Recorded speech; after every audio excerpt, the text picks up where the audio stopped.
नमस्कार, मैं हूं विकास और आप देख रहे हैं वैशाली न्यूज़। वैशाली न्यूज़ में आप सभी दर्शकों का स्वागत है। जैसा कि आप सभी जानते हैं कि आज विश्व मजदूर दिवस है। इसे श्रमिक दिवस के रूप में भी हम जानते हैं। इसी कार्यक्रम को लेकर के अभी हम हाजीपुर के पानापुर लंगा स्थित बीडी पब्लिक स्कूल में पहुंचे हैं और हमारे साथ मौजूद हैं स्कूल के कई छात्र छात्राएँ जो आज इस विषय में हमें बताएंगे कि आखिर मजदूर दिवस क्यों मनाया जाता है, कब से मनाया जाता है, इसके क्या कारण हैं और इसके कितने फ़ायदे हैं, इसमें क्या क्या कमियां हैं, इनके अधिकारों को लेकर के क्या क्या कमी है, क्या क्या जानकारी दी गई है, जागरूकता को लेकर के सरकार द्वारा क्या क्या कदम उठाए जाते हैं। इन तमाम विषयों पर इन बच्चों से बात करेंगे कि आज मजदूर दिवस पर ये बच्चे क्या सोचते हैं उन मजदूरों के लिए जो हमें और हमारे देश को आगे बढ़ाने में सहयोग कर रहे हैं। सबसे पहले तो इन बच्चों का हम स्वागत करते हैं आज मजदूर दिवस के अवसर पर कि इस गंभीर टॉपिक को लेकर के इकट्ठे हुए हैं वैशाली न्यूज़ को खास बताने के लिए कि मजदूर दिवस आखिर क्यों और कैसे मनाया जाता है और इसके प्रासंगिकता क्या क्या है। कौन कौन बताने वाला है कि आज मजदूर दिवस क्यों मनाते हैं और इसके क्या क्या फ़ायदे और नुकसान हैं? कौन कौन बताने वाला है? चलिए आपसे शुरू करते हैं। ये बताइए कि मजदूर दिवस क्यों मनाते हैं, कब से मनाते हैं और इसके क्या क्या फ़ायदे? Every year, Labor Day is celebrated on 1st of May. It is celebrated to appreciate the unvaluable contribution of the labor to the nation making. Labor is very important part of the country. In India, it is imposed by the communist leader of Labor Kisan Party of Hindustan, who proposed to the government that every year Labor Day should be celebrated on 1st May to remark their contribution to our country. चलिए बहुत बदल सबसे पहले चेन्नई में मनाया गया था, नहीं? और कौन बताने वाला है इस विषय में कुछ अलग बताने? So let us talk about the origin of this Labor Day. We celebrate Labor Day. This is the originate from the America. In the 1856, there was a revolution held in America in the city of Chicago. There were some laborers. You know that initially there are the various peoples, or just we can say nobles, who were take the too much work from the laborers, more than 10 hours or 15 hours. So at the time the revolution happened, in this revolution the collection of workers who work in the factories moved to a place where which is called a parliament. In the Russia it is called Duma. So when they moved at that place and demanded for the 8-hour working day and become the first workers who get the 8-hour working hours with no loss of pay.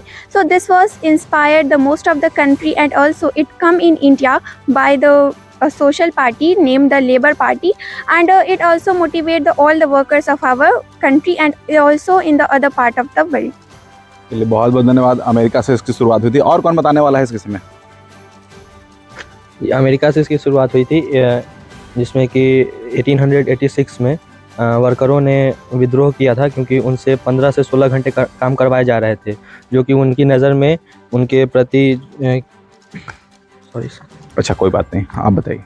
जी, उनके प्रति शोषण किया जाता था। उनको ऐसा लगता था कि ये जो उनका वर्किंग आवर है वो बहुत ज़्यादा है, उनको 8 घंटे काम करना चाहिए। तो इसके लिए उन्होंने विद्रोह किया था और इस विद्रोह में उन पर अत्याचार भी हुआ, जिसमें से काफ़ी मज़दूर मारे गए, काफ़ी घायल भी हुए थे।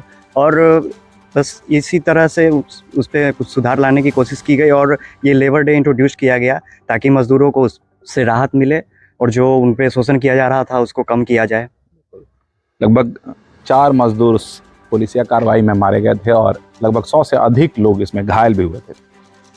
जी, एक और चीज़ की इसके क्या क्या फ़ायदे हैं और क्या क्या नुकसान है, कौन बताने वाला है? Labor Day is celebrated every year on 1st May. The main objective behind its celebration is to remark the unvaluable contribution of labor to the country making. Whenever we hear the word labor, the definition that comes in our mind is a person holding some loads on his head. But the real definition of labor should end that they are the strength of a nation in any war.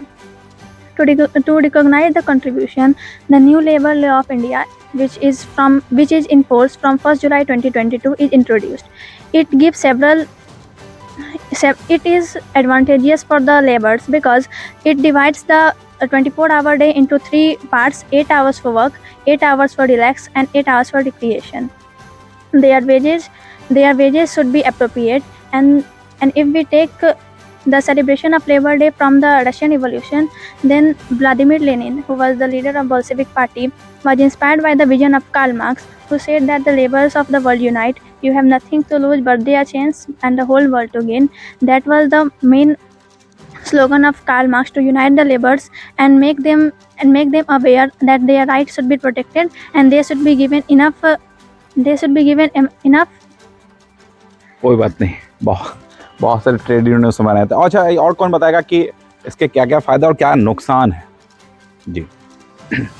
The main purpose of making of labor law is to create the awareness among the laborers, because we know that the laborers are just those persons who are mostly illiterate, who doesn't know what their right. So to create awareness among them that what is their right, labor law is already applied, despite there are the various citizens or just laborers who doesn't know what is its meaning and just don't know about its right. So to create awareness among them, it is the best thing to. And on this day, on the 1st May, we celebrate it to motivate the laborers that you are the strength of the country, and just to know them that you are the best thing of any country. So that we are celebrate the Labor Day, and this is the advantage of Labor Day. एक और चीज़, चूँकि जो मजदूरों को अधिकार दिए गए 1886 के बाद से, बहुत सारे कानून भी बनाए गए, जो अधिकार दिए गए उसमें क्या क्या कमी आप लोग को अभी भी दिखती है? कौन कौन बताने वाला है? Actually, there are lots of things given in their act, but still laborers are not respected. Means they are not. If we, whenever we recall the word labor, the first image which is formed is that a person with lots of load on their head, with old clothes, dirty clothes, doing work in the field. So for the first, I would like that the same kind of respect should be given to the laborers, as they are the main aim or backbone of the country to for the protection of the country or for the development of a country as well. And one more thing is that they are not paid according to the work they do. So that things should be improved, that they should provide with proper wages as well.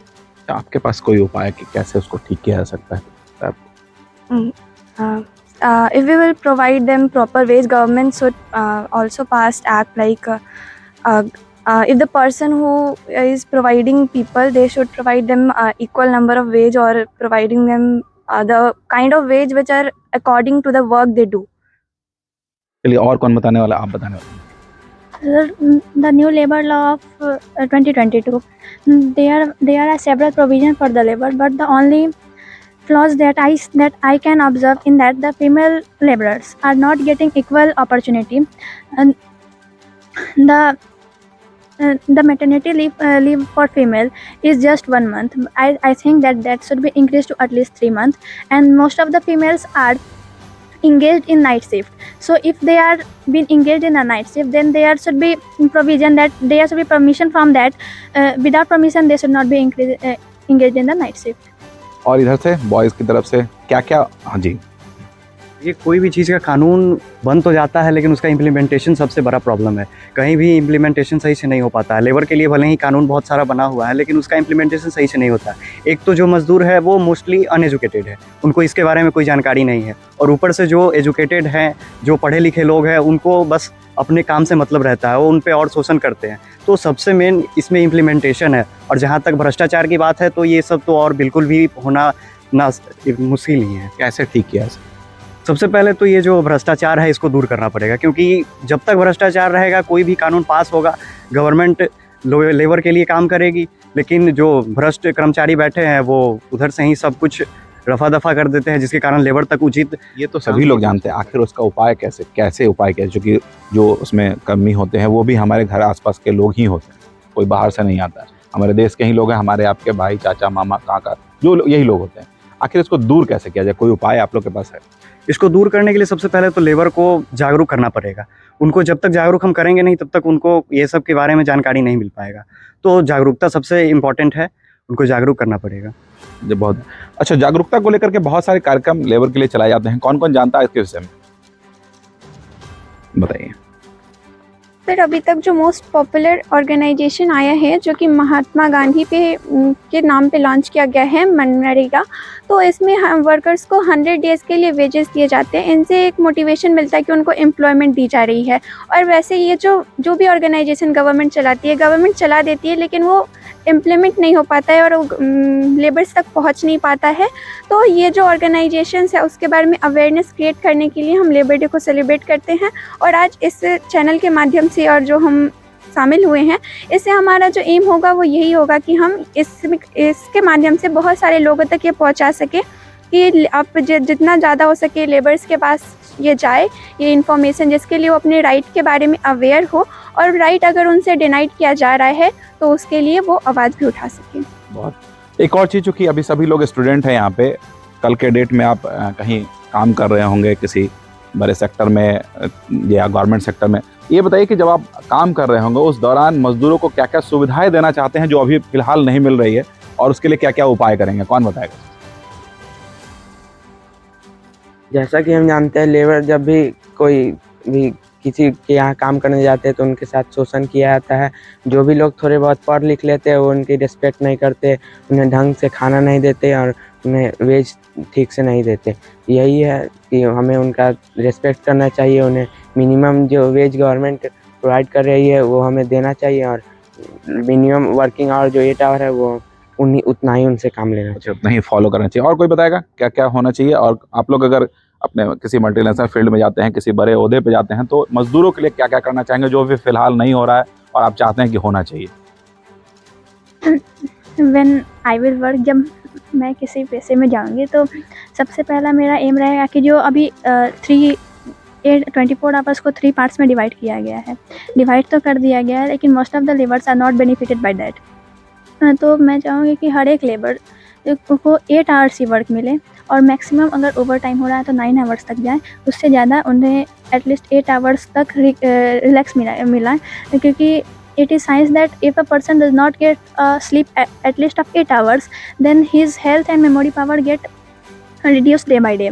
और दूसरा, मैं चाहूँगी कि जो labour के साथ जो शोषण हो रहा है या फिर जो लोग उनको अच्छे से ट्रीट नहीं कर रहे हैं, तो मैं लोगों को इस बात से अवेयर करूँ कि they are the strength of and pillar of a nation and they should be respected enough as a government और हाई पोस्ट ऑफिसर्स। बहुत बहुत एक और चीज़, चूँकि अभी आप सभी लोग बता रहे थे 8 घंटे ही काम करने हैं, ऐसा कानून बनाया गया ताकि जो हमारा शारीरिक और मानसिक विकास जो जिस तरीके से होना चाहिए या स्टेबल होना चाहिए वो रहे। अब ये बताइए कि जो ओवर टाइम भी आप लोगों ने सुना होगा, एक शब्द है ओवर टाइम, इसमें 4 से 6 घंटे तक काम करने के लिए कहा जाता है, हालांकि वो स्वेच्छा से है।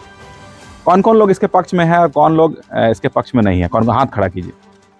ओवर टाइम के पक्ष में कौन कौन लोग हैं? 3-4 लोग। चलिए आप बताइए ओवर टाइम के पक्ष में क्यों है? क्योंकि कभी कभी ऐसा होता है कि ओवर टाइम वर्क करवाने पे उनको वेज दिया जाता है, तो जो ज़रूरी होता है, क्योंकि ये स्वेच्छा से किया जाता है, तो जिनको पैसे की ज़रूरत होती है वो ओवर टाइम करके अपने नीड को पूरा करते हैं उस पैसे से। तो वो एक तरह से सही होता है कि हाँ, लोग ज़्यादा काम करें, उसके लिए उनको जो दिया जाता है उससे अपना काम कर रहे हैं वो। उससे ज़्यादा मेहनताना मिल जाता। और कौन बताएंगे? ओवर टाइम करवाना बिल्कुल सही है, क्योंकि वो स्वेच्छा पे डिपेंड करता है कि अगर किसी मजदूर को अपने किसी ज़रूरत को पूरा करने के लिए अधिक पैसा चाहिए तो वो अपनी स्वेच्छा से ओवर टाइम करके ज़्यादा पैसा कमा सकता है। लेकिन अगर कोई इंसान इसे उन पर शोषण करके ज़बरदस्ती अगर ओवर टाइम करवाते हैं तो ये गलत है, लेकिन अगर वो अपनी स्वेच्छा से करते हैं तो मेरी नज़र में यह सही है। और कौन बताने वाला? ओवर टाइम 2 एस्पेक्ट से मुझे सही लगता है। एक तो अगर मान लीजिए कोई भी मजदूर हमारे यहाँ बीमार है तो उसका जो काम बाकी रहेगा वो दूसरा आदमी कर सकता है अपनी स्वेच्छा से, और दूसरा ये कि अगर उसको कोई ज़रूरत है तो वो अपना ज़रूरत पूरा कर सकता है ओवर टाइम पे। और ओवर टाइम जो करवाते हैं उसका एकदम on the spot cash payment हमें कर देना चाहिए, ये उनके लिए फ़ायदेमंद होगा। करेंट पेमेंट हो। अच्छा, एक ये तो हो गया फ़ायदे। अच्छा ये बताइए कि ओवर टाइम का किनको लगता है कि ये ठीक नहीं है? कौन कौन लोग हैं? कोई नहीं, सबको लगता है कि ठीक है? इधर भी कोई नहीं? चलिए, बहुत सारी बातें हुई मजदूर दिवस को लेकर के। छोटे छोटे बच्चों ने अपनी अपनी जानकारी आपसे और हमारे चैनल के माध्यम से शेयर की है। आप भी देख रहे होंगे कि किस प्रकार से बच्चों ने इस कार्यक्रम को लेकर तैयारी की थी और किस तरीके से इन बच्चों ने अपने आप को एक्सप्रेस किया इस विषय में। आप इस चैनल के माध्यम से आप दर्शकों तक जानकारी भी पहुँचाई और ख़ुद को भी इस मजदूर दिवस के लिए अवेयर किया है। तो आज के इस खास कार्यक्रम में बस इतना ही। विकास को दीजिए याद। नमस्कार।